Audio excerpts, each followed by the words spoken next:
Good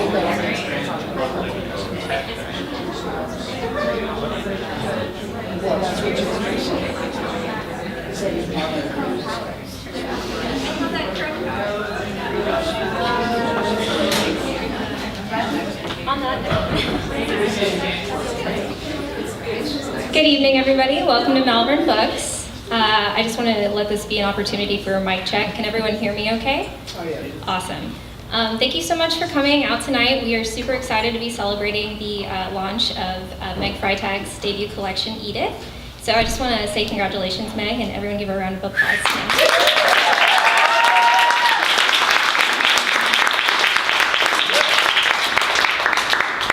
So I'm very honored to be introducing all three of tonight's wonderful local poets. And without further ado, I'm going to start with our first reader. Taisia Kitaiskaia was born in Russia and raised in America. She is the author of Literary Witches, a celebration of magical women writers, illustrated by Katy Horan. Her poetry has been published widely. Her most recent work is Ask Baba Yaga, a collection of otherworldly advice for everyday troubles. Taisia lives in Austin, Texas. Please give her a warm welcome.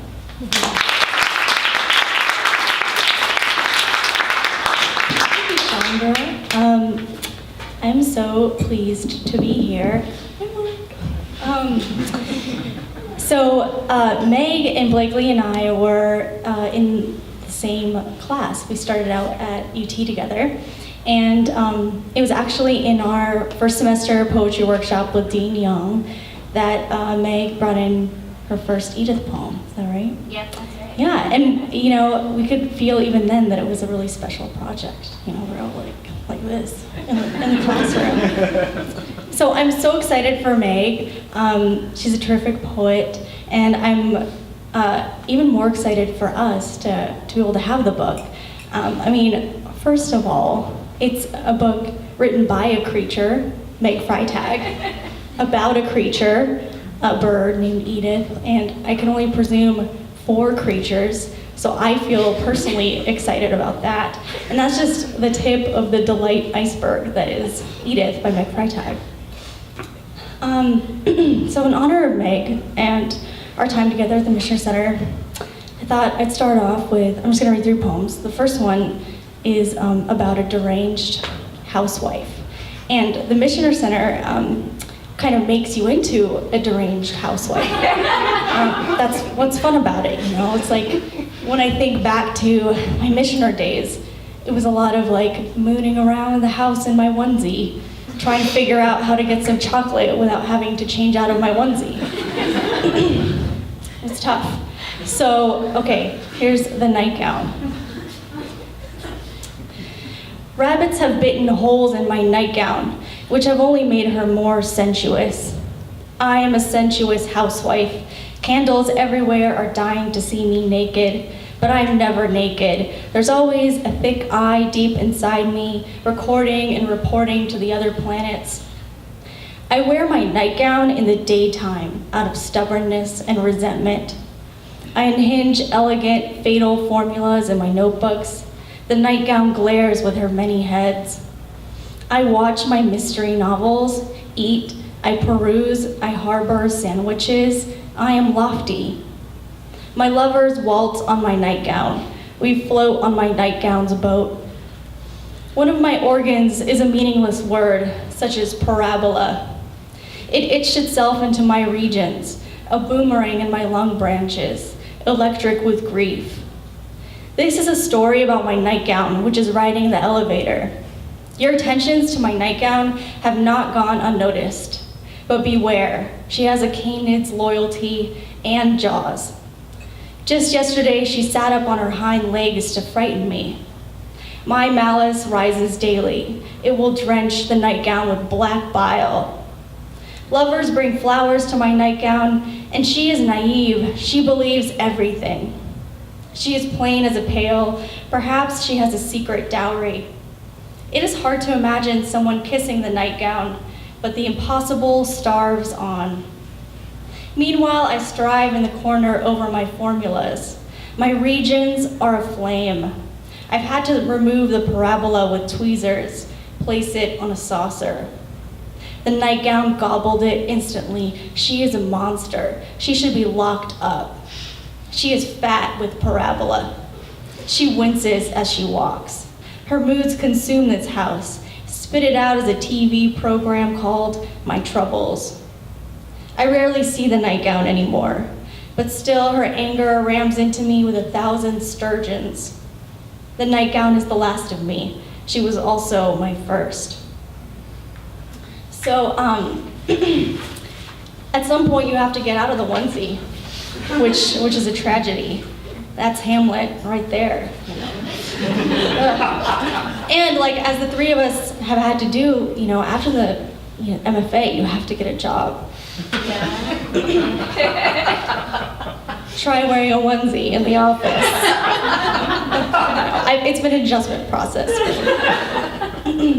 So, this is about that. It's called administrative assistant, which is what the Missioner Center prepares you for. Professionally speaking. Have you observed how a shadow is simply a giant's hair swooping to and fro through time? Sure, you could have a picnic there. There's a host in the garden, back bare to the weeds and grackles. I feel agitated, a cornucopia of stars with a snake inside. The snake's been having recurring dreams where it turns into a black branch and must grow very, very slowly. Like my beard growing long and swaddling me, the dumpling, deep within. Day after day, I expect things to stay the same. Have I learned nothing? I reject this land of small buckets never filled. My hummingbird companion lives here somewhere, which is a kind of comfort.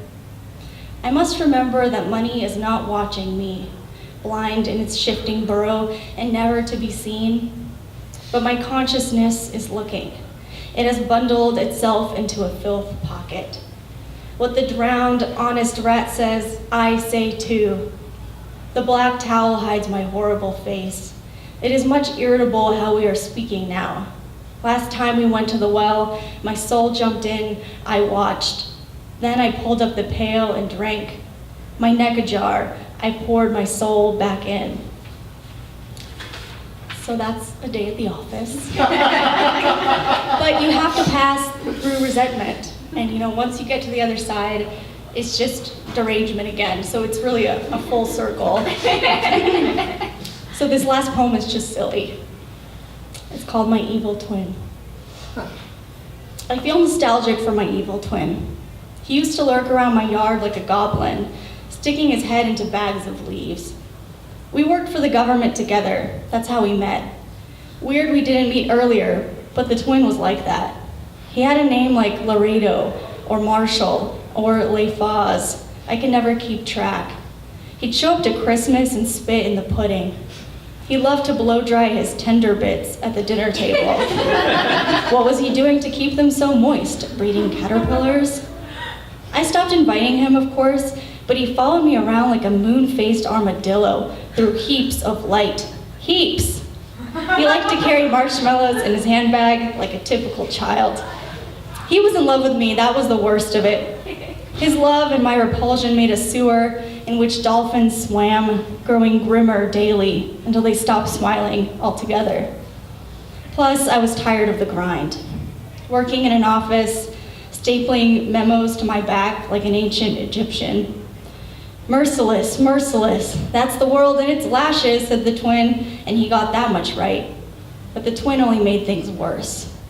His pots and pans always gleaming with clean urine, his toadstools ever ready with unkind wisecracks.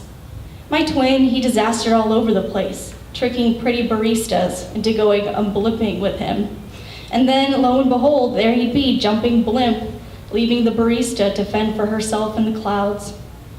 I grew tireder and tireder. It was time to do something. With great resignation, I wrapped my twin up with twine and gifted him to a large, wealthy family who mistook him for a clever goose, the kind that can nanny your children. Fair enough. I wept then, not for him, but for the aimless struggle of my life. The never good nor badness of it, like a thick smear of paint over lips trying to eat a grape. Like lying in a ghost's belly and all the alarm clocks are going off, but the ghost doesn't give a damn.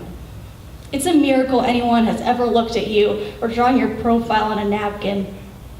I'm going to order an entire cherry pie.